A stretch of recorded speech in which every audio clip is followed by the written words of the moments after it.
the shadow on the chimney.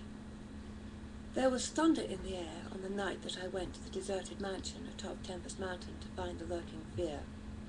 I was not alone, for foolhardiness was not then mixed with that love of the grotesque and the terrible which has made my career a series of quests for strange horrors in literature and in life.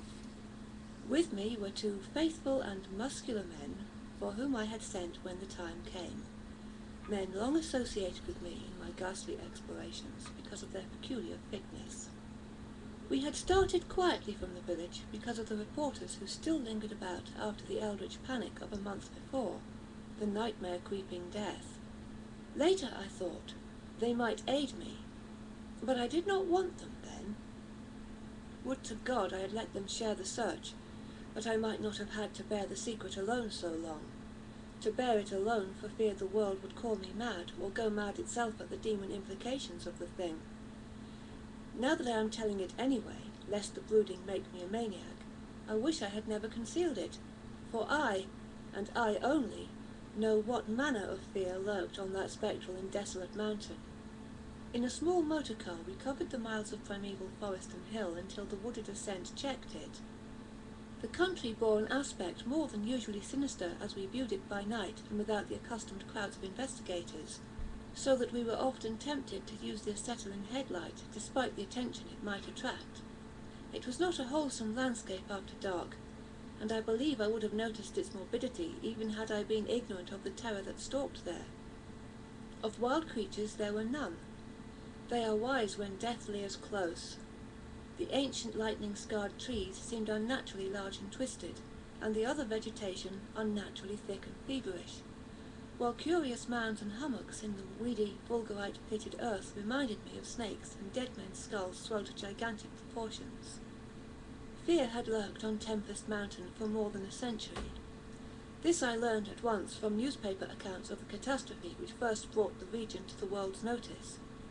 The place is a remote, lonely elevation in that part of the Catskills where Dutch civilization once feebly and transiently penetrated, leaving behind as it receded only a few mined mansions and a degenerate squatter population inhabiting pitiful hamlets on isolated slopes. Normal beings seldom visited the locality till the state police were formed, and even now only infrequent troopers patrol it. The fear, however, is an old tradition throughout the neighbouring villages, since it is a prime topic in the simple discourse of the poor mongrels who sometimes leave their valleys to trade hand-woven baskets for such primitive necessities as they cannot shoot, raise, or make. The lurking fear dwelt in the shunned and deserted Martens mansion, which crowned the high but gradual eminence whose liability to frequent thunderstorms gave it the name of Tempest Mountain. For over 100 years the antique, grove-circled stone house had been the subject of stories incredibly wild and monstrously hideous.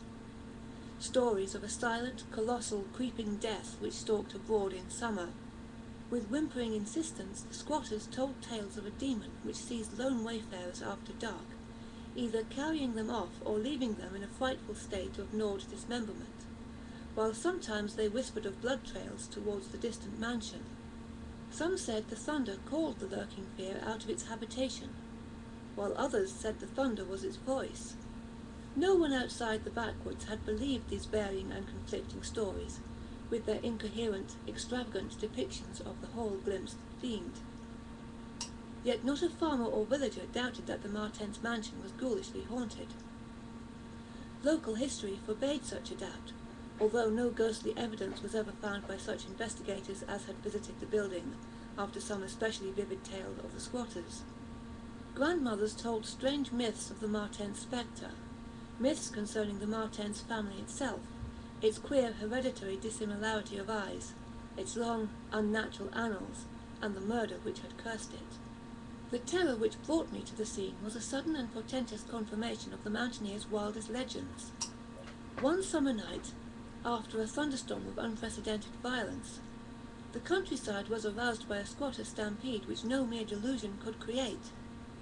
The pitiful throngs of natives shrieked and whined of the unnameable horror which had descended upon them, and they were not doubted. They had not seen it, but had heard such cries from one of their hamlets that they knew a creeping death had come. In the morning, citizens and state troopers followed the shuddering mountaineers to the place where they said the death had come. Death was indeed there. The ground under one of the squatters' villages had caved in after a lightning stroke, destroying several of the malodorous shanties, but upon this property damage was superimposed an organic devastation which paled it to insignificance.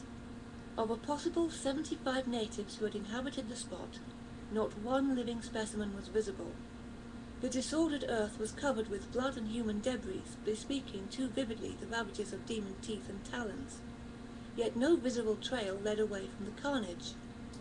That some hideous animal must be the cause, everyone quickly agreed, nor did any tongue now revive the charge that such cryptic deaths formed merely the sordid murders common in decadent communities.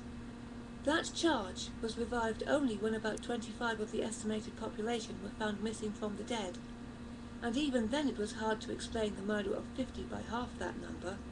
But the fact remains that on a summer night a bolt had come out of the heavens and left a dead village whose corpses were horribly mangled, chewed, and clawed. The excited countryside immediately connected the horror with the haunted Martens mansion, though the localities were over 3 miles apart. The troopers were more sceptical, including the mansion only casually in their investigations, and dropping it altogether when they found it thoroughly deserted. Country and village people, however, canvassed the place with infinite care, overturning everything in the house, surrounding ponds and brooks, beating down bushes and ransacking the nearby forests. All was in vain. The death that had come had left no trace save destruction itself. By the second day of the search, the affair was fully treated by the newspapers, whose reporters overran Tempest Mountain. They described it in much detail, and with many interviews to elucidate the horror's history as told by local grandams. I followed the accounts languidly at first, for I am a connoisseur in horrors, but after a week I detected an atmosphere which stirred me oddly, so that on August the 5th, 1921, I registered among the reporters who crowded the hotel at Leopard's Corners, nearest village to Tempest Mountain, and acknowledged headquarters of the searchers. 3 weeks more, and the dispersal of the reporters left me free to begin a terrible exploration based on the minute inquiries and surveying with which I had meanwhile busied myself. So on this summer night, while distant thunder rumbled, I left a silent motor car and tramped with 2 armed companions up the last mound-covered reaches of Tempest Mountain, casting the beams of an electric torch on the spectral grey walls that began to appear through giant oaks ahead. In this morbid night solitude and feeble shifting illumination, the vast box-like pile displayed obscure hints of terror which day could not uncover. Yet I did not hesitate, since I had come with fierce resolution to test an idea. I believed that the thunder called the death demon out of some fearsome secret place, and be that demon solid entity or vaporous pestilence, I meant to see it. I had thoroughly searched the ruin before, hence knew my plan well, choosing as the seat of my vigil the old room of Jan Martens, whose murder looms so great in the rural legends. I felt subtly that the apartment of this ancient victim was best for my purposes. The chamber, measuring about 20 feet square, contained, like the other rooms, some rubbish which had once been furniture. It lay on the 2nd story, on the southeast corner of the house, and had an immense east window and narrow south window, both devoid of panes or shutters. Opposite the large window was an enormous Dutch fireplace with scriptural tiles representing the prodigal son, and opposite the narrow window was a spacious bed built into the wall. As the tree-muffled thunder grew louder, I arranged my plan's details. First I fastened side by side to the ledge of the large window 3 rope ladders which I had brought with me.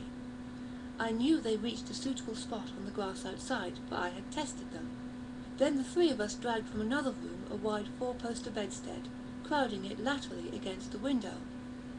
Having strewn it with fir boughs, all now rested on it with drawn automatics, 2 relaxing while the 3rd watched. From whatever direction the demon might come, our potential escape was provided.